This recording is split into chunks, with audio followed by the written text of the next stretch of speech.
We're gonna do a quick countdown, and then we're gonna come back in, and we're gonna chop it up. Sure.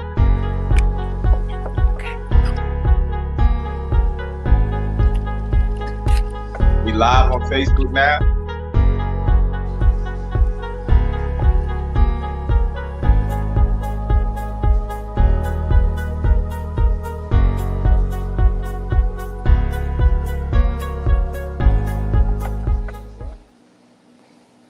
Yo, welcome to another edition with your boy King Jacob on the Chatterbox, man. We're talking about the levels of the music industry today.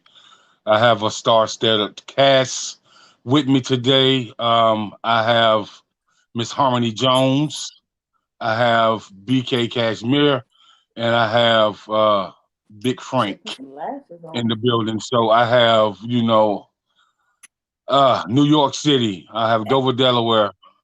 I have Louisiana, and I have a executive coming on from Los Angeles, California, from the A&O TV network. So we're gonna get into the first You question. breaking up a little bit, Jacob. Can you hear me? Yeah, I can hear you, but you breaking up a little bit. All right.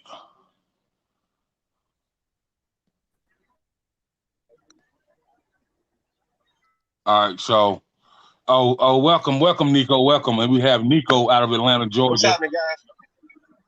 So, I was saying that we're going to talk about. What's going on, y'all?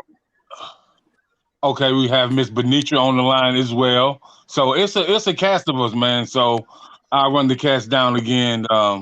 We have Harmony Jones, we have Big Frank, we have Miss Benetra Calhoun, we have Nico, and we have BK Cashmere. So that means we have Louisiana, Dover, Delaware, by the way of New Jersey, Greenwood, South Carolina, Atlanta, Georgia, and New York City. So we have people from all over that's been in this music world. So the first question is, what is it like for a scribing indie artist? A scribing indie artist that's struggling with understanding the business. So we'll just go around the cast, and we'll start with you, Harmony.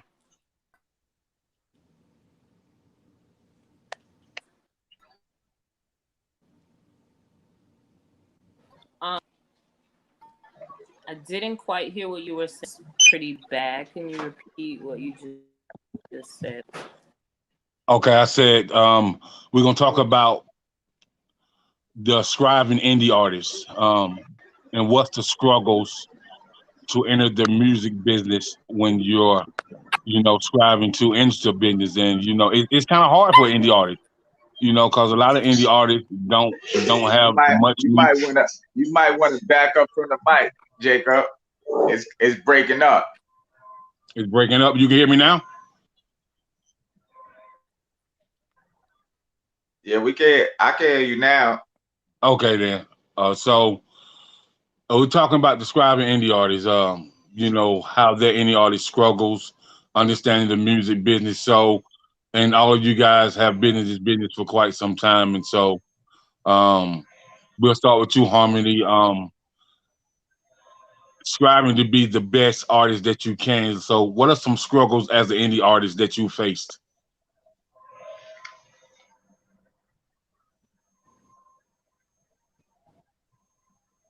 I don't think she can hear you right off.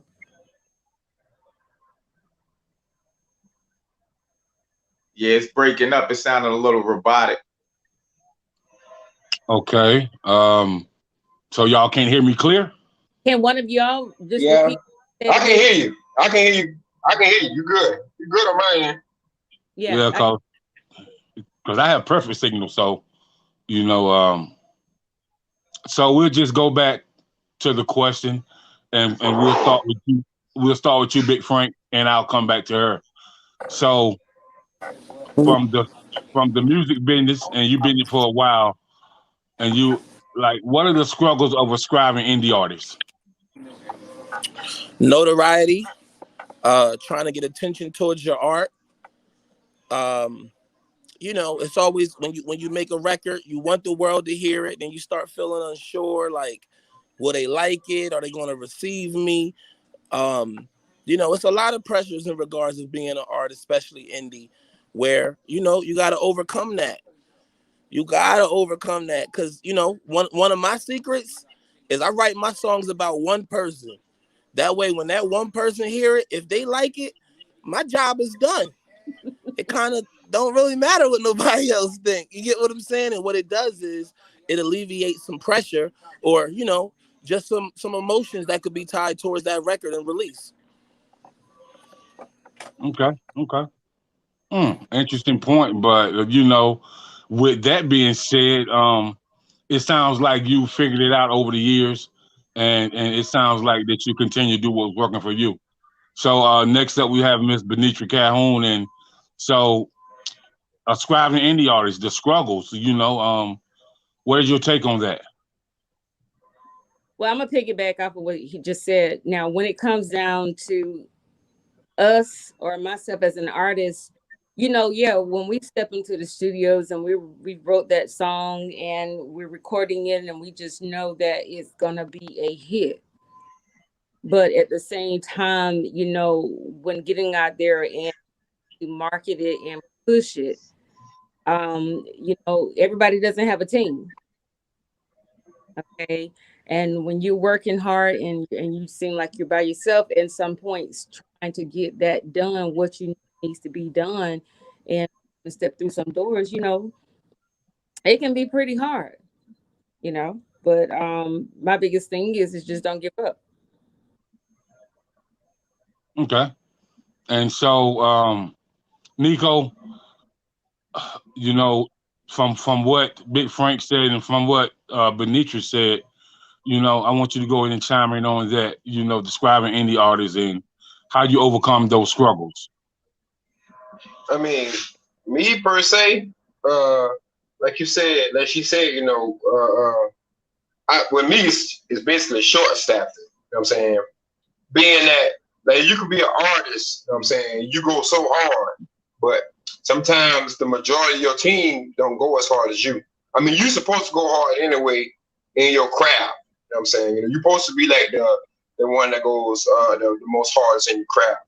You know what I'm saying? You know, I know some Indian artists they struggle with their finances. You know what I'm saying? You know, it costs to push a song.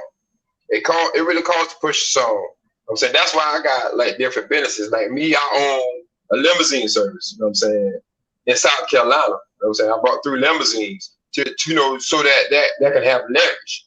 Instead of just hop out in the streets and do street things, you know what I'm saying? That'd be more script on the indie side, anything, because only reason you get signed to a majors, you know what I'm saying, they're gonna put money behind you. They want that back.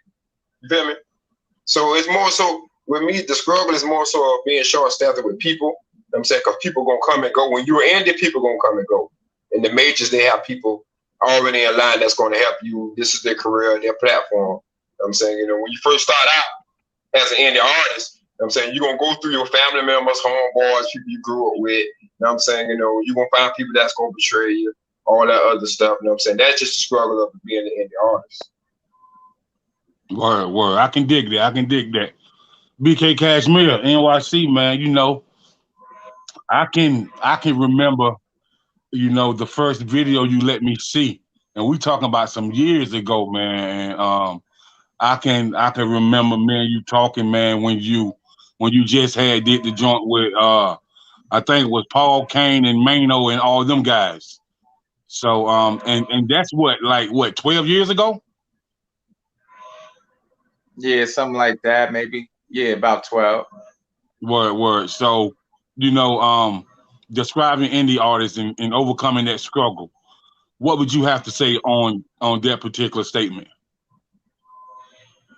Well, I gotta agree with my guy, but before I understand the guy that just came before me, my man that just came before me, you got it. It's like you gotta believe in yourself and put that money up and have something else that's gonna fund it, of course. But at the same time, you gotta respect the process. You gotta respect the process because in any game you get in, you're gonna you're gonna go through some struggles.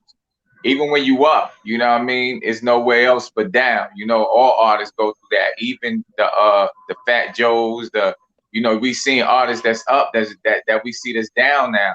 You know what I mean? And I don't mean to point out Fat Joe like that because he's a legend and he's up now. But you just gotta respect the process and go through what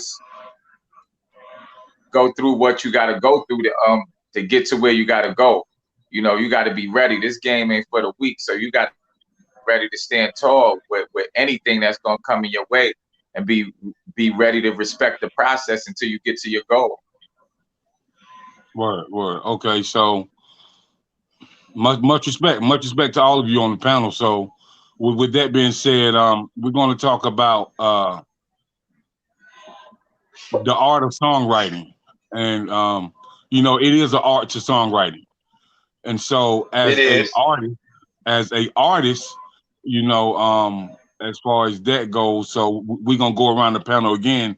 And so, Big Frank, when I first met you back in the day, I met you as a singer, but what drew me to you is that you wrote some of the most dopest R&B songs that I ever heard an independent artist write in my life. You know what I mean? Like Rescue, like I Love You, like you wrote some dope songs. So how important is the art of songwriting for an artist, and with understanding the art of songwriting, how many ways can you get paid from your songwriting? Well, I'm glad you said that, and I definitely appreciate the love in regards to those old records. And by the way, that I Love You record, listen, that's not even on Apple Music, because to be honest, I make more money with it not being online. I know that sounds crazy, but I done did 30 weddings, you know what I'm saying, with that record, and I just receive a more organic approach with it, to be honest. But to answer your question, in regards to songwriting, it's one of the most important factors of being an artist. I mean, nobody gets paid more than a writer. Like as far as R&B is concerned, Chris Brown will be at the top, right? But I could write a record for Chris Brown right now, give it to him, everybody sign off on it, they love it, he could tour it, shoot a music video, go across the world, all of that. Guess who's still getting paid from home? You get what I'm saying? So at the end of the day, to me, it's very important, because if you want to give a real authentic, perception of yourself and where you're coming with your art, I feel like you can't make no mistake. You can't make no mistakes when you're writing. When you're writing from the heart, you really can't. There's no real structured way of this is how songs are supposed to go. The bridge supposed to be here. The hook's supposed to be here. Nah. Courtesy of the internet, opening things up, the scope of music up. Now there's so much freedom in creating music. Like, you don't have to, follow any guidelines or any standards on how to make a song. All you got to do is just make it real. Okay.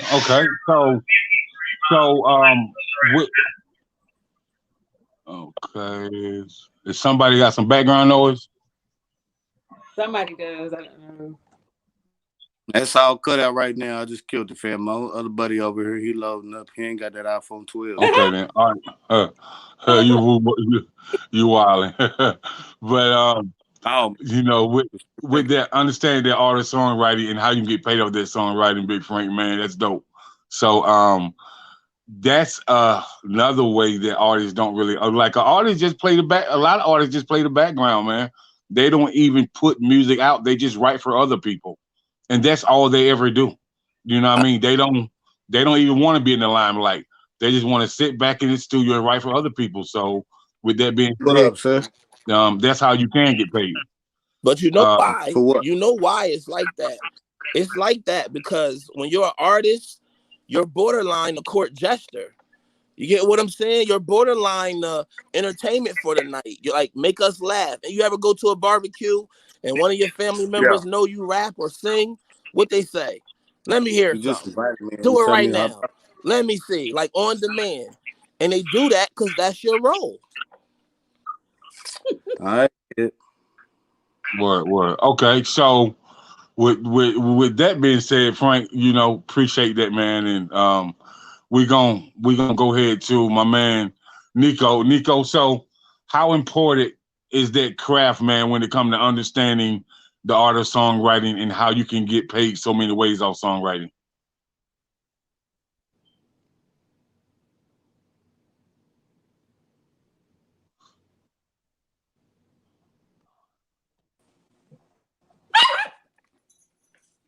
Did you hear me? Somebody, he's talking, but Yeah, I can't hear him. he Can might. you hear me now? I can hear you now. Yeah. So what I was saying is how important is understanding the art of songwriting, and how important is knowing how many ways you can get paid off songwriting, because there's a lot of different ways you can get paid. Yeah, it's very important. You know what I'm saying? It's very, very important. See, and see the thing about music, if you're trying to do it on a large scale, you got to see what the market wants. You feel what I'm saying? Like how Soulja Boy came out with dance songs. I'm saying you don't need to write no dance song if the market is saturated with a slow or R&B bangers. I'm saying or R&B collaboration with a rapper. I'm saying, you know, and another thing that's important. The importance about songwriting is, you know, limiting your minutes and time. I'm realizing, like I said, I watched the mainstream platform and I watched the indie platform. And most songs these days are nothing but 2 minutes and 30 seconds. Versus 10 years ago, you can have 5 minutes. But you see what I'm saying? The fans these days now, you got TikTok, Instagram. I'm saying, you know, they want to hear like no song no longer than 3 minutes or 3 minutes and 15 seconds. So basically, you're gonna have to cut your hook. If you're gonna have a nasty hook, go and write a nasty hook. You know what I'm saying? You know, like I'm down south. You know what I'm saying? In Atlanta, the South Carolina area, North Carolina area. You know what I'm saying? Most people want club bangers, and they ain't gonna listen to the lyrics. You know what I'm saying? You know, they want that hook nasty. You know what I'm saying? You know, and everything. So as a songwriter, you know what I'm saying, like I said, you have to pay attention to what's in the market and everything. You know, if you got a dope R&B singer, I'll put a dope R&B singer on the track. You know what I'm saying? If a man is lyrical, I'll try to put a dude that's lyrical, give him that first verse or that second verse. Because you already know the DJs in clubs, they're not going to play the third verse. They're going to go to the next song. You know what I'm saying? So you have to capitalize on all that all around. So with me, I look at that all around. You know what I'm saying? You know, like the baby side, the baby's blowing up. You know what I'm saying? His you know, it's a Carolina thing, but it's a Georgia thing too. You know, the way you write your songs, you write them quick. You know what I'm saying? You write them like that bro say, it's an entertainment thing too. You see what I'm saying? So you can't just be like, okay, I'm talented, but I'm not entertaining, because it's the music and entertainment business. All that comes together. You know what I'm saying? When writing songs and everything. All that matters. Okay, I can dig all that matters. I can dig that. And so it's definitely important how you write songs, and it's definitely important what market you put your songs in. So with that being said, BK Cashmere, man, like you've been doing this thing for a minute, man, and you are a writer first. And so with that being said, man, writing lyrical content, how important is that when you're putting a song together, and you know, and how many ways can you get paid from that song? It's very important, and you can get paid in numerous ways. One song can have you set for the rest of your life, to be honest with you, if it's that song. But I say you definitely gotta either you're gonna create something new and outstanding that somebody that's gonna ride with, or you gotta, you know, do like my man said, you gotta figure out the market and figure out what's popping and how, you know, what you trying to make is gonna squeeze in and go past all of that, you know. And songwriting is like an art, so you gotta really make something that's gonna stand out, something that's gonna be and something that's gonna fit the artist that you writing for, or even yourself. So in songwriting, I feel like it got to be special. It got to have a dope hook, of course.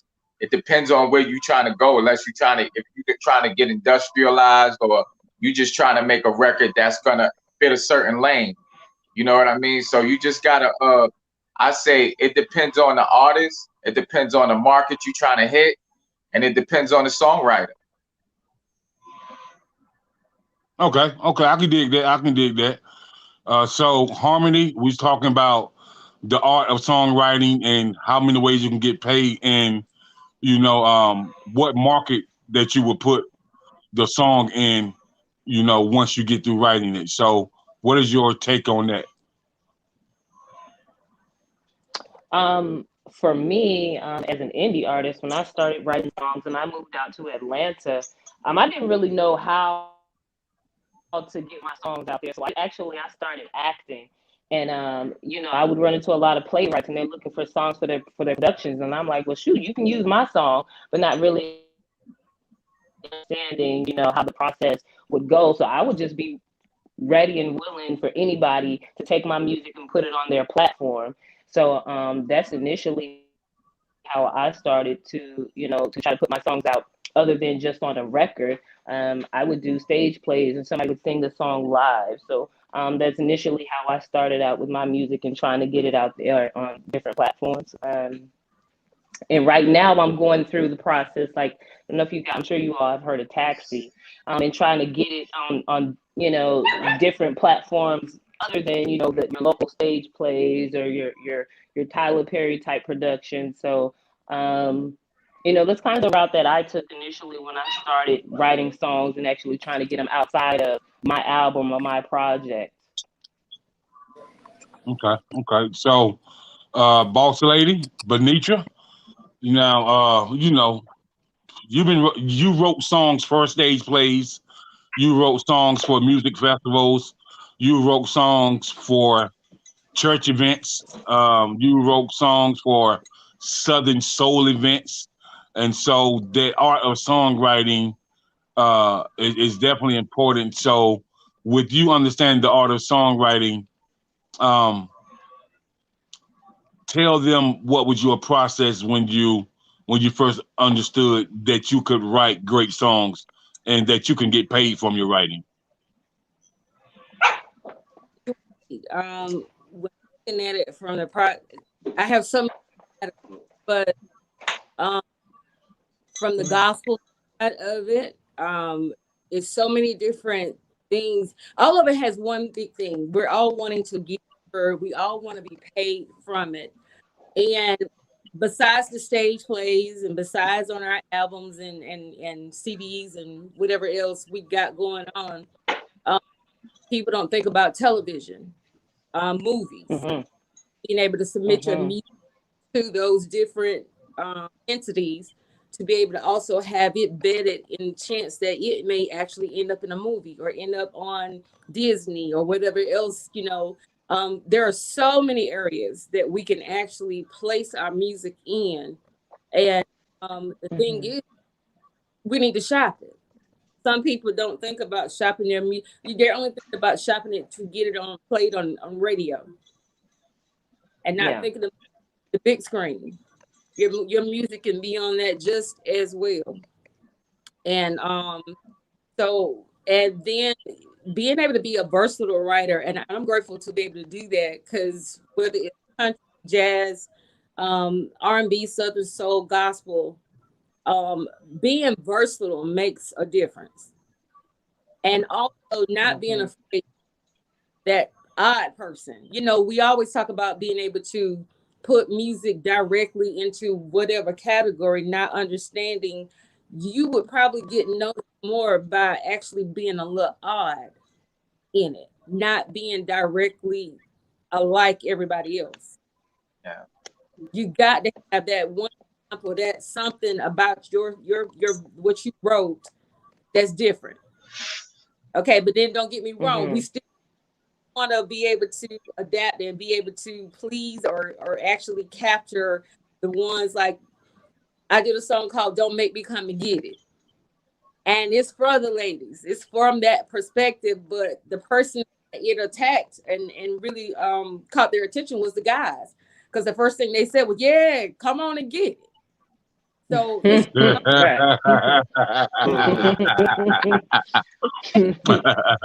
Hashtag that. Hashtag that. Yes, but it was the guys who wanted to say, "Yes, come on and get it."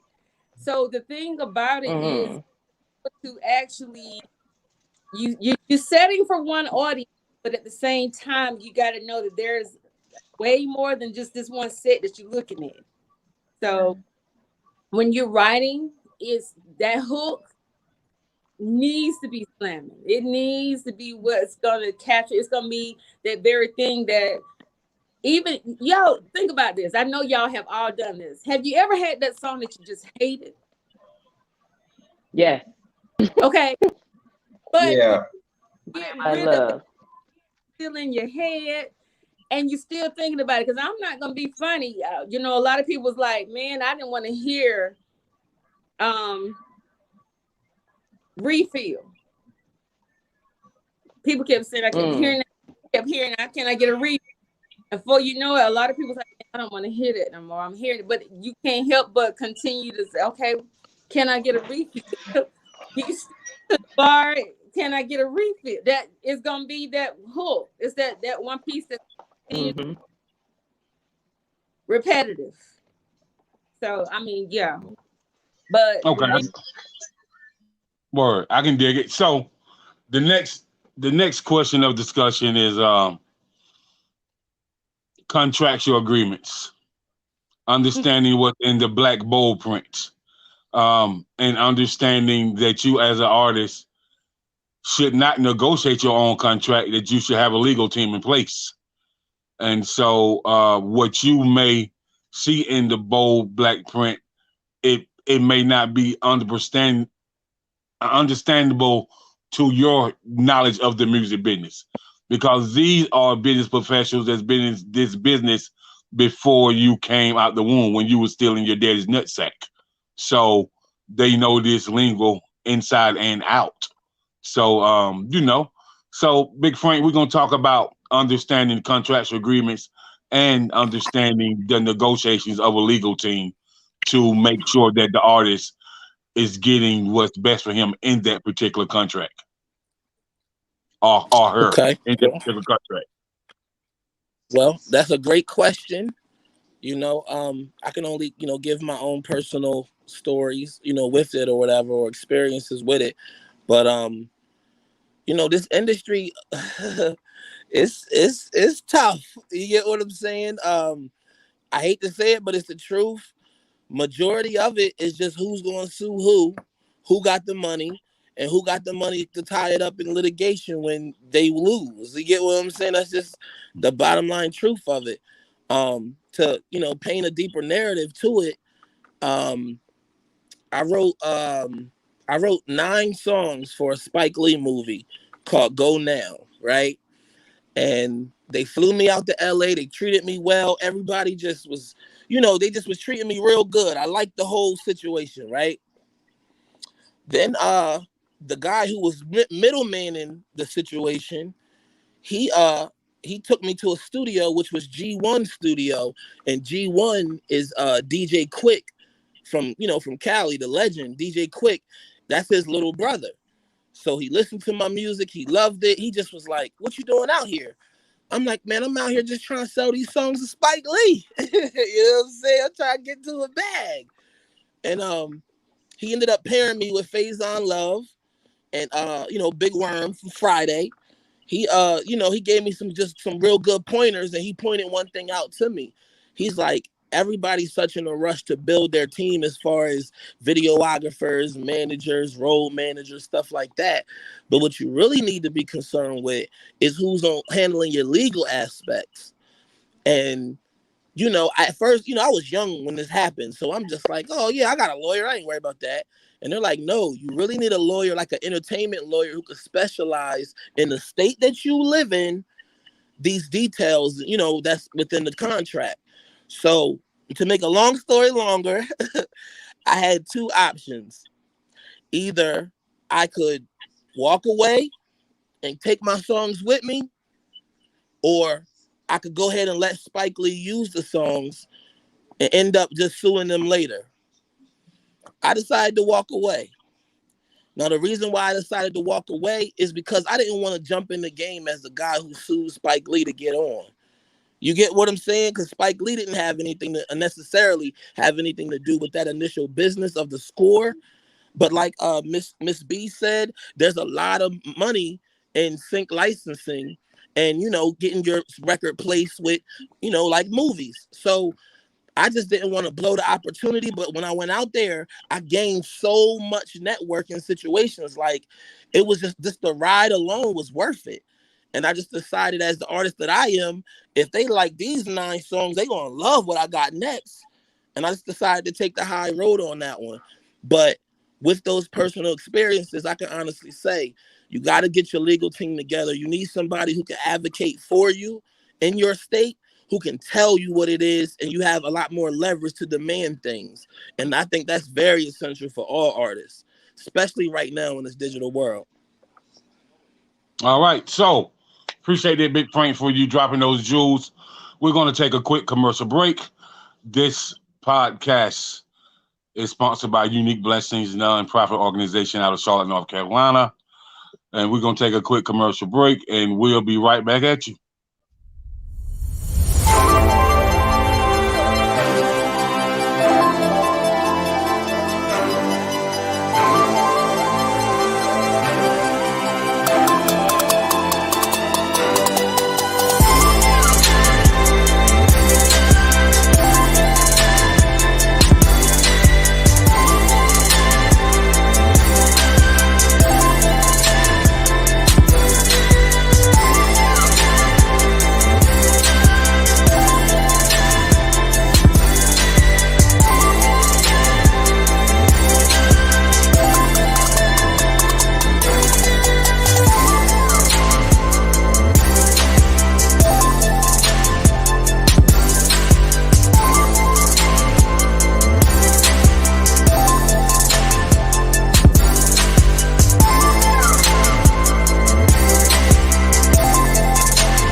We're back once again.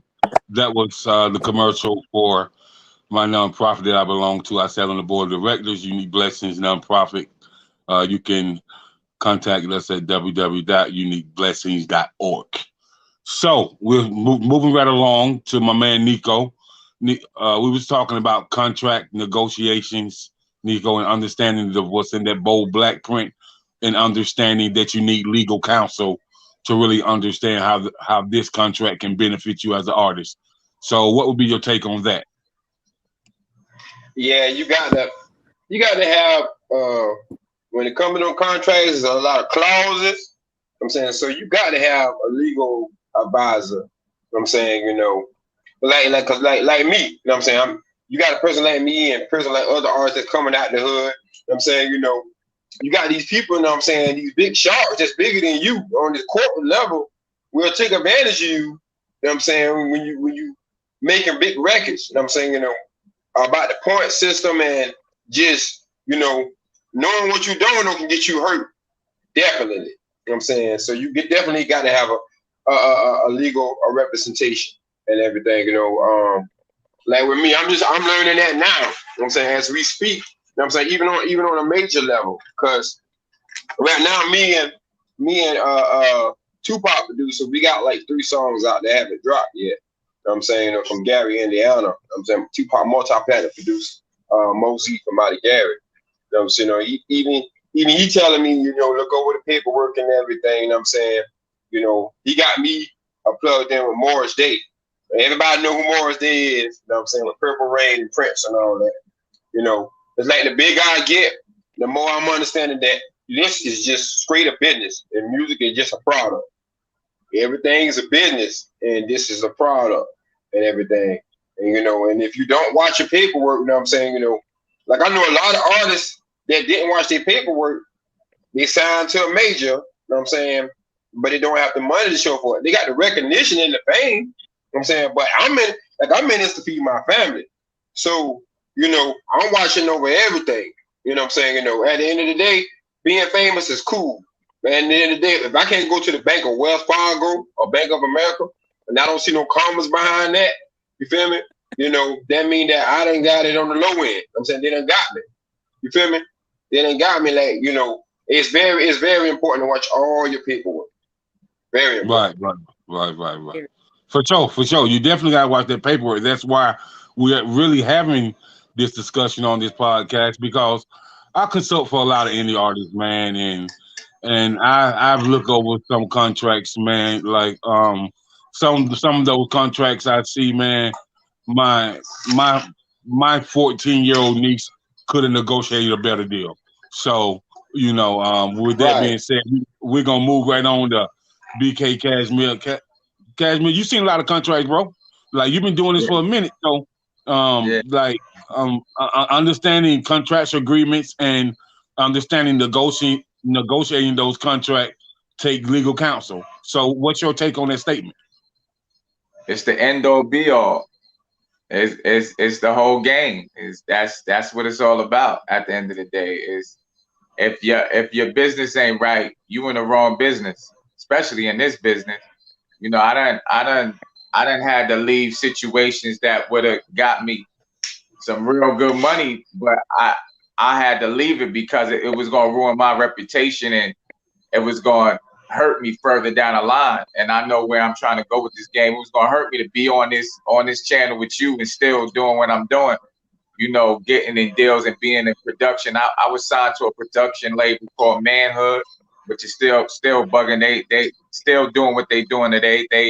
They was like, we started from the ground up. We built it together, and you know, that's the same people that got Uncle Murder his deal, and Razor his deal, and stuff like that. And I left right before I was about to get my deal, because I seen what happened with the Razor deal at Version Records, and it was you know, it just, you know, it's just like when a lot of people hands is in a pot, it get crazy. You know, it get crazy when a lot of egos is around and a lot of things is happening. It get crazy. So I chose to step aside and take the hard road, the indie road. You know, because I didn't, you know, you probably would have got like, you know, $100 grand or something like that, which is cool. But you know, I was lucky to be around money coming up to build where we was at, to be on Hot 97, to get on hundreds of K-Slade, Green Lanterns, Envy mixtapes and stuff like that. So to me, that's the end all be all. Contracts is everything. You know, like I just did a song for this movie called The Streets, and you know, the contract wasn't right. I ate off of it, but you gotta watch the contracts, because everybody and the same producer, we about to do a project right now together, and I'm telling him we can't do the project. He ready to fly to New York now. I'm like, we can't do the project until everything's right. You know, till the paperwork's right. If the paperwork ain't right, it don't even make sense. We gonna make great music. The music gonna be dope. It's gonna be fire. It's gonna get out. It's gonna get you some fame, like my boy Nico said, and all of that. But at this point in my career, like, I ain't in it for that. I could buy my own beats, do this and do that by myself. And he got some good placements. He worked for Fox and stuff like that. So before we get it right, we gotta have that paperwork right. Everything gotta be right. So if the paperwork ain't right, it don't even make sense to do it. You might as well keep going on your own path. Keep taking them baby steps and keep making it go how you go. Like Big Frank said, he tried to get them songs to Spike Lee, but you know, who knows? He would have gave somebody them songs, and you don't know what could have happened after that. He would have been fighting for his right. So with the paperwork, that's the end all be all, man. That's what everything, man. If the paperwork ain't right, you gotta take flight. I hear that, man. Heard it first, man. BK Cashmere on the chatterbox. So, Ms. Harmony Jones, we talking about the negotiation of contracts and understanding contractual agreements, and how you must have legal counsel to really help you understand this music lingo that's going to be in that bold black print of the contract. So, what is your take on that?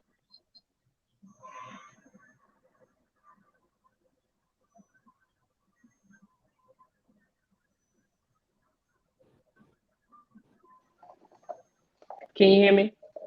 I can hear you now. Can you hear me? I can hear you now. You said in the it's breaking up. You said the bold black print. I said that we're talking about understanding contractual agreements, and a lot of Mm-hmm. people don't understand what's in that bold black print of the contract, Mm-hmm. and you need legal counsel to really understand, how the contract is going to benefit you as an artist. And what is your take on that? Oh yeah, absolutely. Absolutely. I was just telling someone about a situation that I was in not too long ago, just eager to have somebody supporting me as a manager, and he presented me with a contract. And long story short, what he was saying was, let's do 60/40, with this management contract. And I'm like, wait a minute, that don't sound right.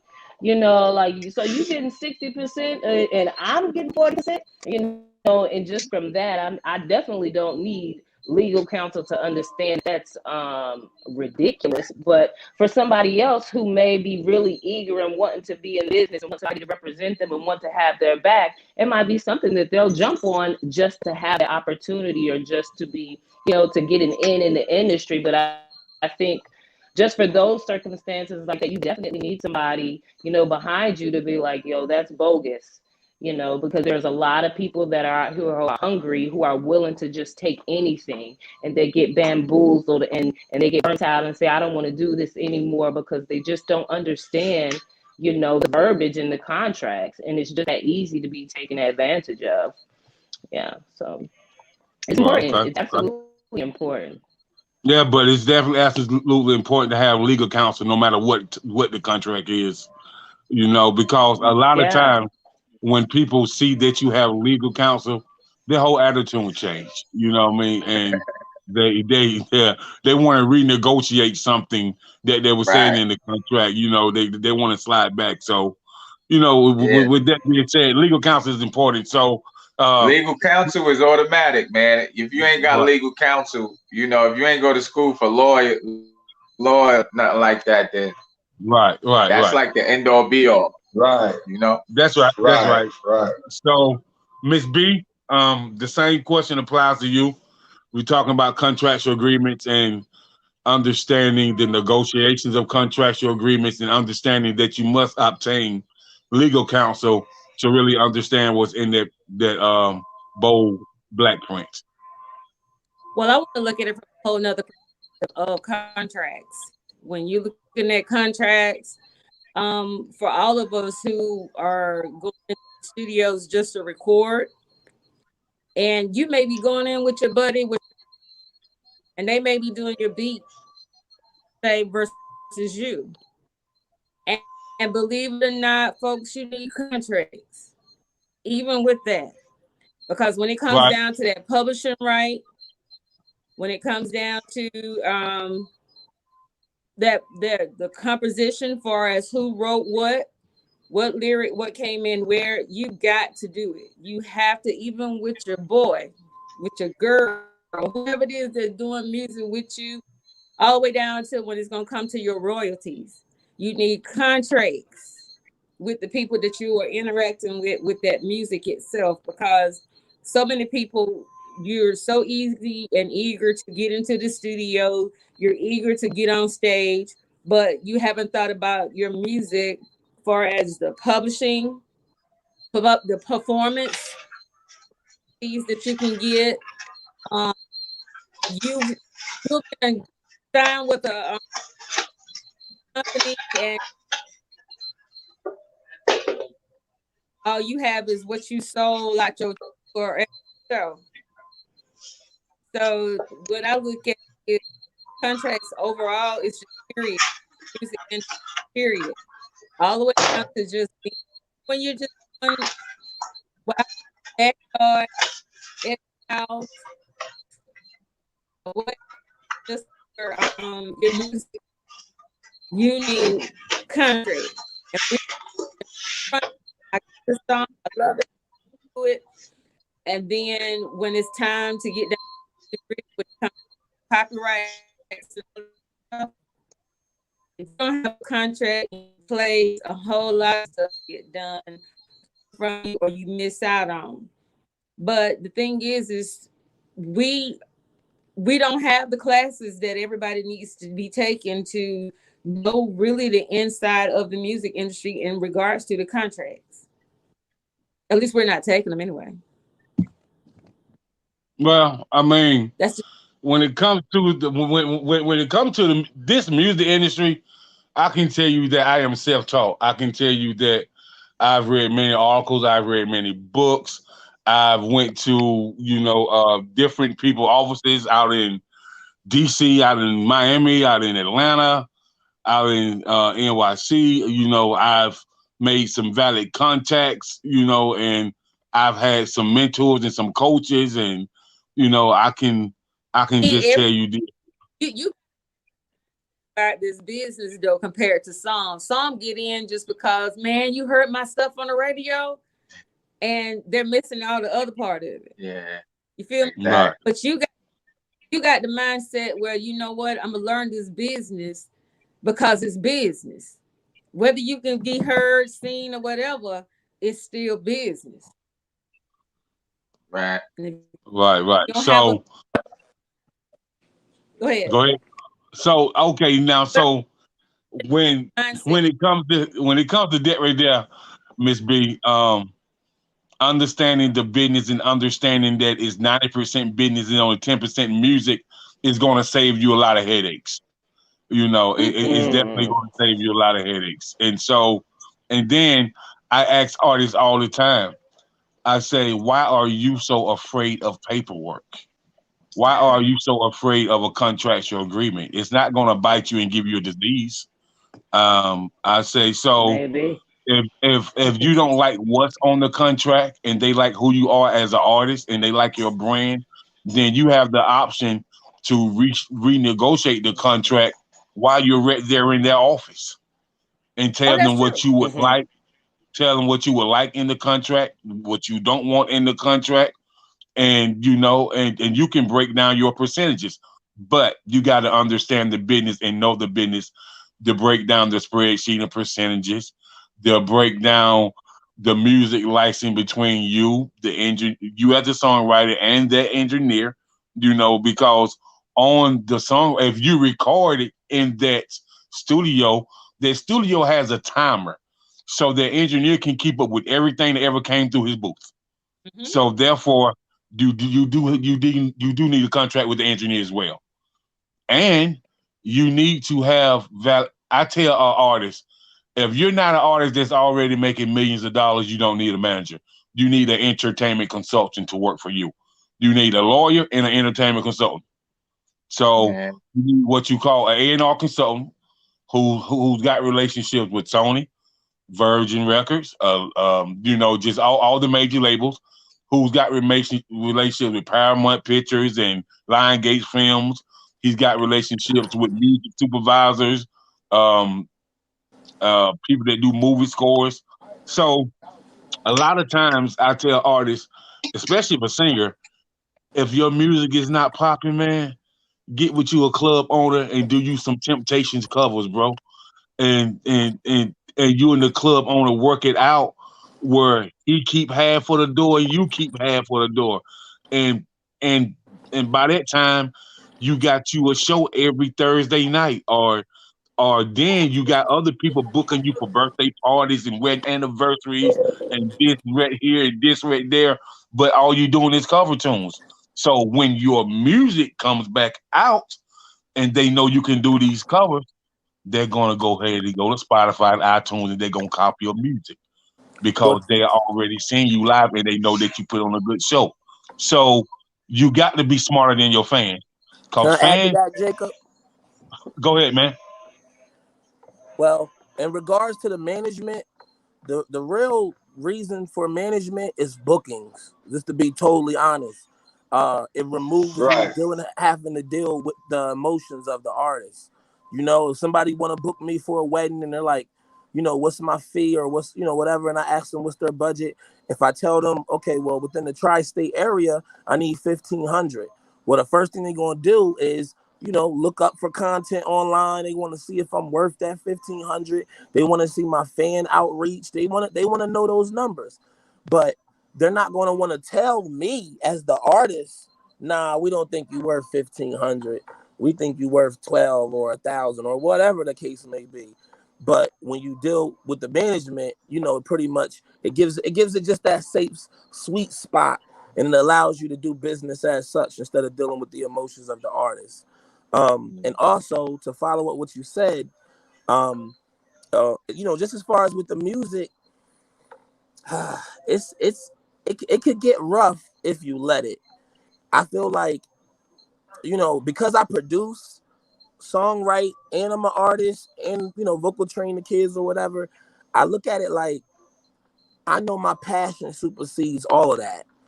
You get what I'm saying? Like, I really, like me on a personal level, I feel like a lot of artists don't really get their flowers until they die. And that's just the truth. Yeah. So because that's I true feel too. that, a lot of times I feel like what make me any different? You know what I'm saying? So I just try to put my best foot forward, and I make the music hoping that years later somebody will dig back and be like, yo, you heard this Miss Jones record, you heard Big Frank joint, you heard BK Cashmere. Like I make my music almost like I focus on my discography in hopes that 10 years from now somebody will look back like, whoa, this was something right here. And to me, it just keeps it authentic for me, because, you know, being famous ain't hard at all. You might be infamous, but it's really not hard to be famous. But I know it's not always authentic. You know what I'm saying? Right. Yeah. It's crazy. I just want to piggyback real quick, Cashmere. It's crazy. Yeah. You said it on the last part when you said being famous. When people seen, when my family from like NYC and Maryland and Philly and Connecticut and Boston, and seeing you on the flyer, when they seen BK Cashmere on the flyer, they hit my inbox. That's a good look, man. You know him, wow, bro. You really know somebody. I was like, yeah, I know him for a minute, man. And it's funny how much people have been paying attention to your career, Cash, even when you moved out in Cali. People on the East Coast were still checking for you, man. So I just wanted to throw that in there, man. You know, so but you just gotta keep moving. You just gotta keep moving, like my man Big Frank said. Like you know, I ain't getting this to try to like other artists getting this. This is who I am. So you know, this is my passion. So I knew it wasn't gonna be easy. Even when I left, like, you think like being on like Hot 97 and getting the fame, and I realized the fame, like Busta Rhymes coming up to me saying, yo, I love what you're doing. Swiss Beats coming in my studio session saying, I love what you're doing, is fire. But then like being on Hot 97 every day and getting all this light, I realized it was all smoke and mirrors. It was all bullshit. It was, excuse my French, but that's all it was. It was all BS. And I'm here loving what I do, really loving this game and everything. So I had to double back, get my business straight, and get things correct for myself, because everybody was trying to use my talent. You understand what I'm saying? Everybody was piggybacking off of my talent. So I had to double back, get my shit right, and come back stronger. And to go back to what you were saying, as far as like as far as contracts, and like, I think artists, if nowadays in this day the industry, and not even the industry, just in the music business period, if you ain't got the certain leverage, you shouldn't even be looking for a deal. If you can't negotiate, even if they coming at you with a deal and they see that you got talent, they gonna try to smash you, to where if you gonna have to work up to even build up to a good contract. So if you ain't got that leverage to negotiate, then you should just keep working and keep doing what you do until you got that leverage, because they always just gonna come to you with bullshit contracts. Trust me, I know I've been hit with them all day. So you just got to build that leverage. Like right now, I'm like I got a little leverage right now. I got a little buzz, but I'm gonna just build it up and keep going. Like I'm just getting that little. I just got a little viral moment. I just did something with Peter Santinello. We took a tour through East New York, and everybody just he put all my links under the tour, and everybody just shooting to my music. And it's like, I was like, wow, this is a way to get my music out, doing a tour through my neighborhood. And now everybody from Italy, Pueblo, Dubai is just hitting me up like, yo, you're dope. Like you need to, and it's just like what my boy Big Frank said. You just keep going. This is some of the music is music I put out 2-3 years ago. You understand what I'm saying? And they just getting a whiff of it, and they like, man, you a problem. Like you gonna make it. You definitely going. You definitely going in. You definitely gonna do what you got to do. And it just took that one glitch to get them to get them there. But I've been on Hot 97. I'm on 2-3K Slade album. I did songs with Raphael Sadiq, Mano, Papoose, Bun B, Lil Boosie, Dub C. You understand what I'm saying? And now I'm finally getting a break that's worth something. You know what I mean? Because I kept going and I kept going and I kept going because I ain't give up. So, you know, it's a crazy game that you got to stick with, and you got to be passionate. This game ain't for the weak. You know what I mean? You just got to keep going, keep your head in the game, and make it happen. So, Cash, this is what I'm going to say. And this is what I can tell each of you artists that's on this line right here tonight on this panel. This is what I can tell artists. I can tell artists this right here. If you want to really blow your music up, because I've seen it happen, because I deal with a lot of white boys. I deal with a lot of white boys, rock bands and stuff like that. So they want to connect with you guys, but they also want to see what type of charity that you them connect with to do events for. So when that comes out, you can do a write-up. The charity really donate to a, like, say you do something for suicide prevention and you get sponsors. You got your city council out there. You got the mayor of the city out there. You got some school teachers out there. You got the superintendent of the education department out there.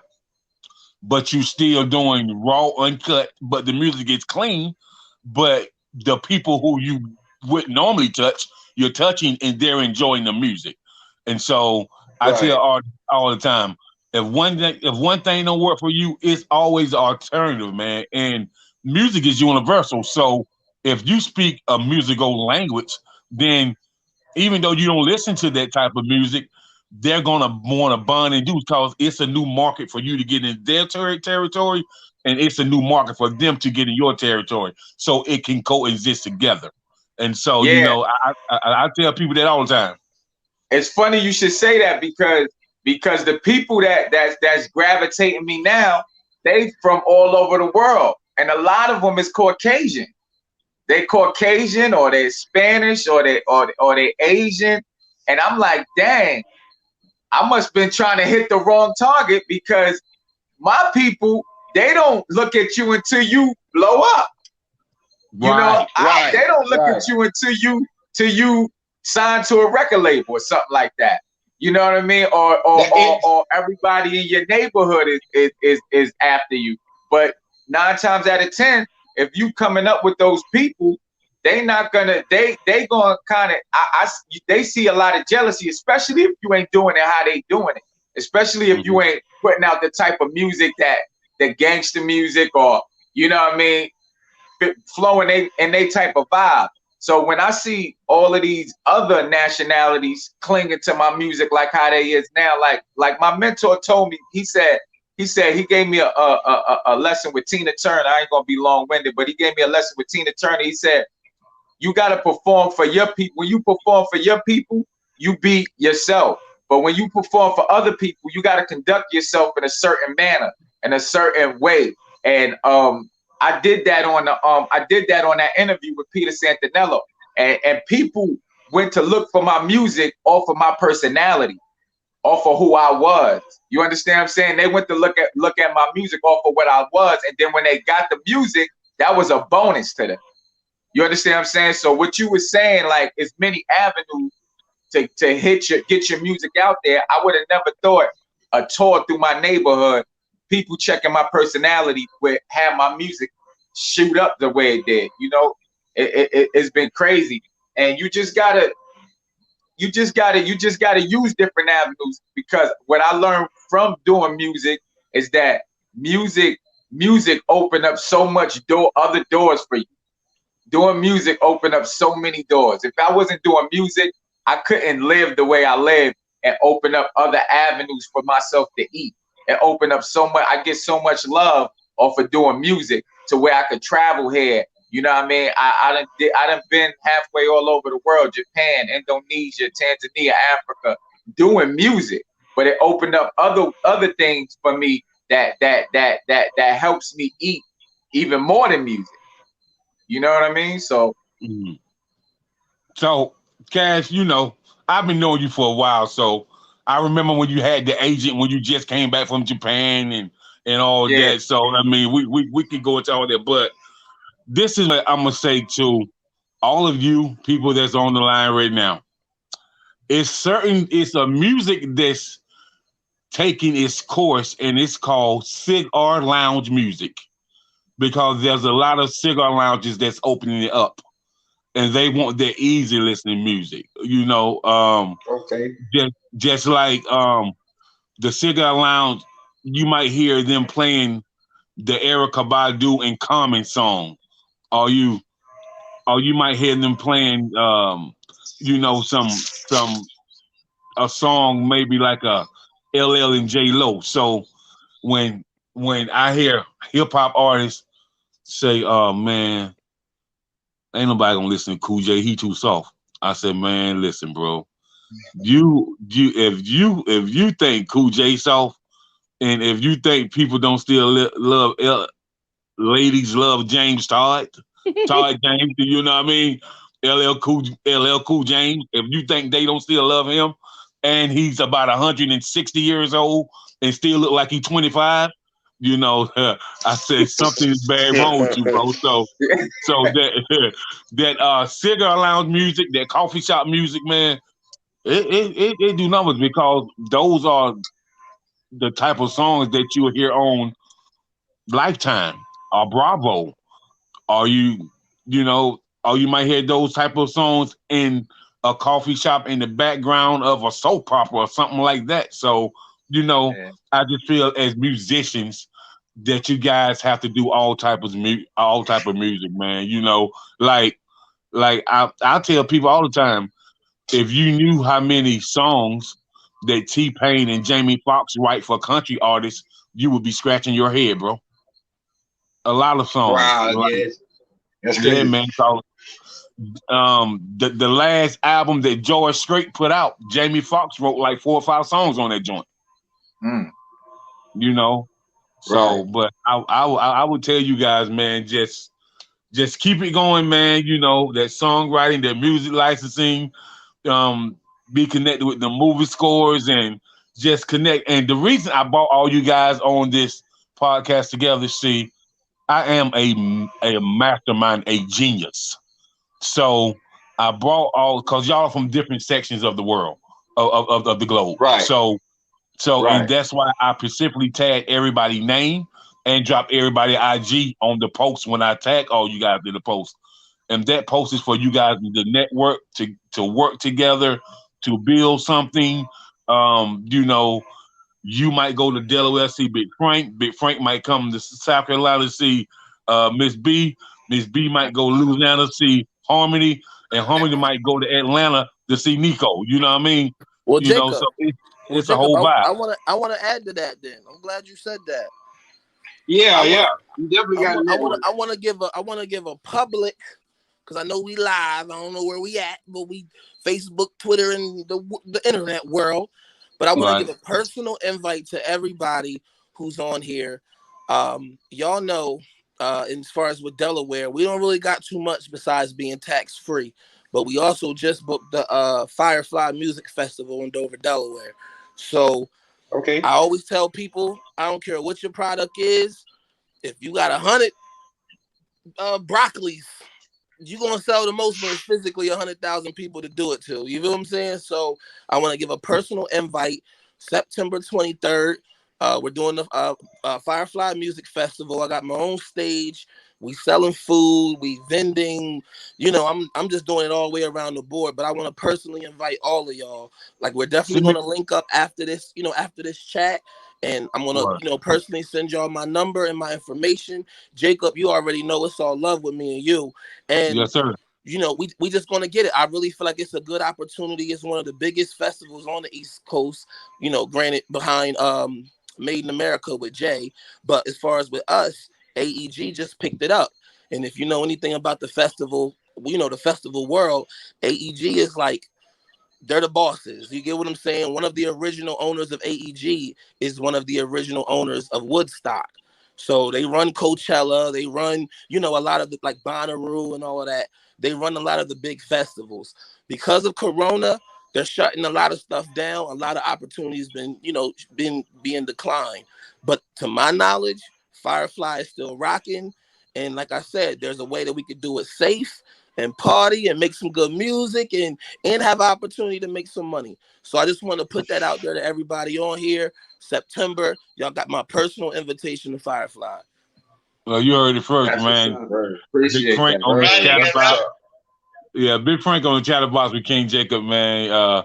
Talking about the first annual festival in Dover, Delaware, which is one of my stomping grounds. You know, I've been all through Dover maneuvering, and you know, when I was a bad boy, you know, when I was you know, doing what I do, you know. So, but yeah, Dover, Philly, New York, DC. Yeah, I've been through all them areas, so I made valid connections in this music business as well. So, and what I will tell you, man, if anybody know anything about bouncers or bodyguards, they got more connections than the Pope. A bouncer and a bodyguard, bro, you talking about valid connections, man. And if you ever have see a cat that's somebody driver, like say somebody is